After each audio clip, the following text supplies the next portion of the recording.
వాళ్ళతో మాట్లాడడం. మీరు చూడండి, మీ ఫ్రెండ్స్ని స్నేహితులు మీరు ఎంచుకున్న విధానాన్ని బట్టి మీ క్యారెక్టర్ని మనం అంచనా వేయచ్చు.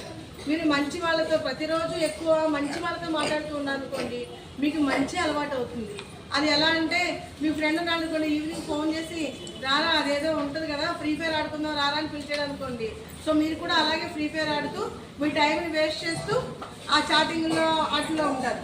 అలా కాకుండా మీ ఫ్రెండ్ ఫోన్ చేసి ఈరోజు స్కూల్లో పలానా టాపిక్ చెప్పారు కదా, అది నీకు పంపించాను, దాన్ని ఆ ప్రాజెక్ట్ నుంచి ప్రిపేర్ అవుదాము, నేను ప్రిపేర్ అవుతాను, ఇది వాళ్ళకి చెప్దాము అని చెప్పాడు అనుకోండి, మీరేం చేస్తారు? సో వెంటనే ఆ ప్రాజెక్ట్ ఏంటో చూసుకుని దాన్ని ప్రిపేర్ అవుతారు కదా. సో అంటే అలాగా మనకి మంచి ఒక స్నేహితుడు మనకి మంచి దారిలో వెళ్తే మనం కూడా మంచి దారిలో వెళ్తాం.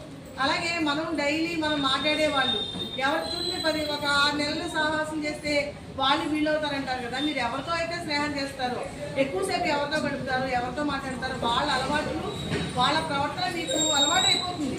అందుకని మనం ఎప్పుడు ఎలాంటి అంటే మంచి వాళ్ళతోనే స్నేహం చేయాలి. అందుకే 10 సార్లు చెప్తారు మీకు ఫ్రెండ్స్, టీచర్స్ కానీ పేరెంట్స్ కానీ ఏం చెప్తారు, వాళ్ళతో స్నేహం చేయకు, వీళ్ళతో స్నేహం చేయకు, వీళ్ళతోనే మాట్లాడు, వాళ్ళతో మాట్లాడుకుంటాను. ఎందుకు కండిషన్స్ పెడతారు మీకు?